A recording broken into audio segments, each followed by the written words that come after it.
Imagine if you woke up one day and discovered that everyone you knew was at risk of a deadly disease. When the Ebola struck, it started with just a single case, and then it went out of hand like a bushfire. Now imagine that in that moment of fear, you couldn't reach out to your friends, or hold your family, or comfort your kids.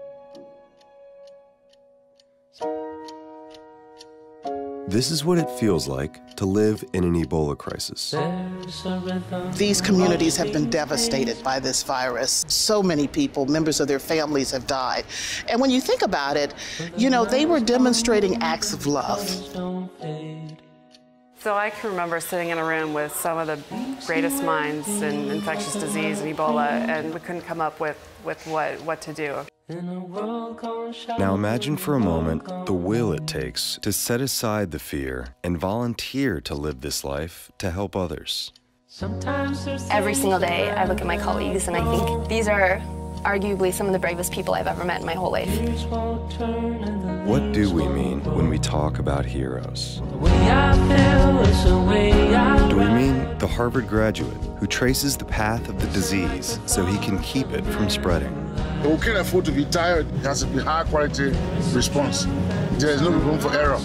If you miss one contact, it takes you back to zero.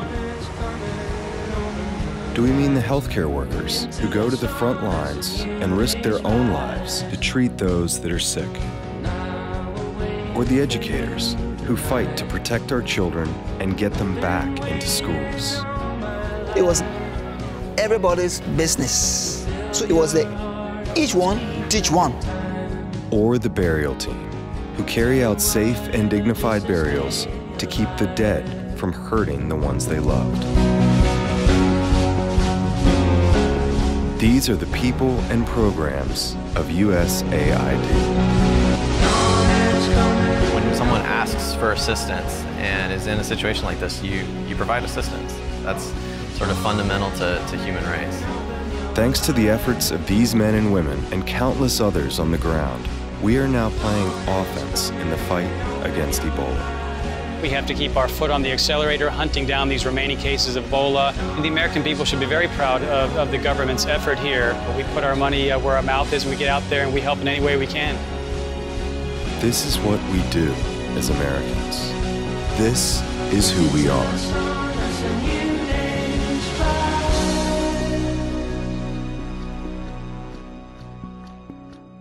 There's a rhythm and rush these days.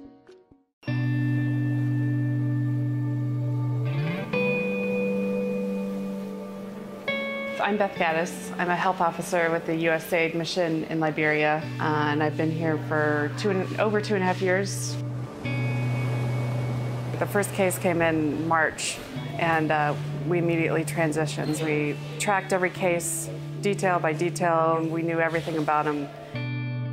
And then we thought we'd made it into the clear. We went about 45 days, and then they came back again over the border. It took us by surprise because too many cases spark out at the same time. They monitor us, they trace, so everyone on the team working like 7 days a week, 10 to 12 hours a day.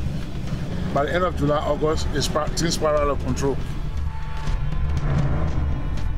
I can remember sitting in a room with some of the greatest minds in infectious disease and Ebola, and we couldn't come up with what to do. One of the most complicating things, I think, for this response is that you have to do every intervention for every single case. We need to safely provide isolation and care for people who are sick. We needed to engage communities to really take the lead and be in charge of the response. And we've had to come up with extraordinary efforts to safely handle and bury those who have died. The barrier is number one. Because for one dead body in a home, you got more infection than when that person is sick. The environmental health professionals of this country, they took that challenge to do what no one wanted to do. These communities have been devastated by this virus. So many people, members of their families, have died. And when you think about it, you know, they were demonstrating acts of love. That's how this virus spread. They were taking care of their family members, and I think all of us in a situation like this would be doing the same. You just have to keep coming back to the idea that this entire thing started with one case. There's no such thing as Ebola being under control until there's 0 cases. We're not at 0 anywhere until we're at 0 everywhere in the region. We're continuing to press on forward to get to 0 across the whole region before we take our foot off the gas. We have an obligation to help others. We've been doing it for decades. And I think most Americans, when they hear about the incredible work that we're doing overseas, are very proud.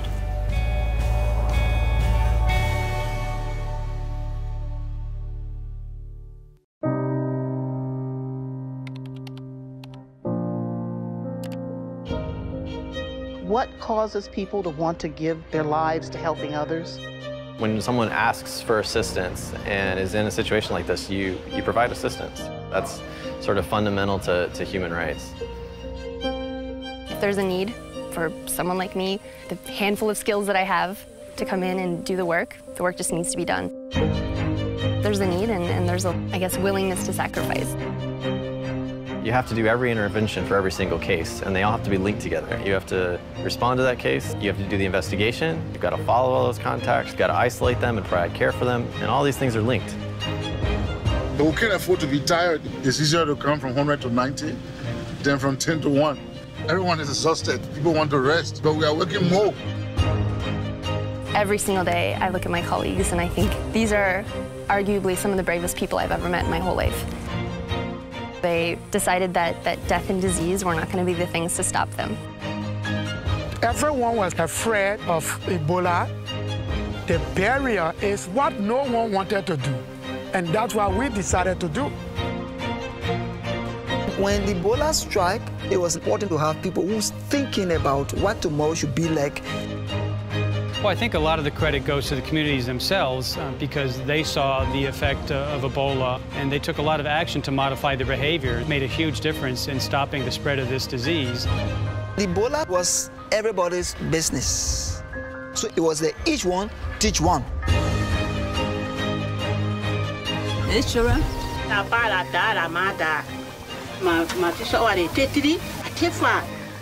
So the human being. So I did them, they were me. We often talk about angels, you know, there are angels that walk amongst us, and I believe that there are many like that.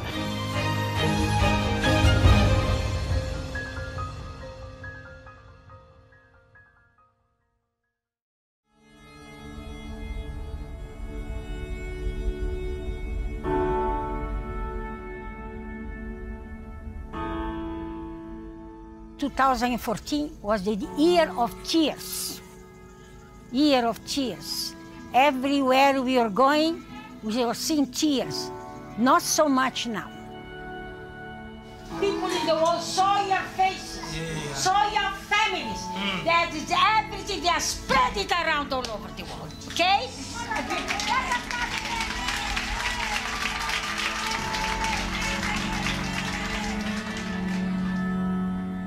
It's turning around, but we have the consequences. The consequences are the orphans, people without job, people without food because they didn't go to the field to plant the crops. For this reason, they didn't work. These communities have been devastated by this virus. Their systems are all very fragile and they're very, very vulnerable. We really want to help these countries build up their health systems so that whatever comes down the road next, their countries are able to handle these crises. But not only do we have the health crisis, we have the economic crisis that occurred. And so we're in the process now helping all 3 countries deal with food insecurity, to reestablish markets, rebuilding the infrastructure. And what we're trying to do is to help them reestablish themselves, reestablish their lives. If what USAID is doing or what donors are doing If they can spend the money, the time, leave their children, family, and things for Liberians, I think we too can get in the same light to buttress what you are doing. And so it's a big work. And the work continues the same, but we never stop because we cannot leave the children like that. The thing that makes us happy, you encourage these children to build the future. Because of them, I feel good about my country's future. It's hopeful.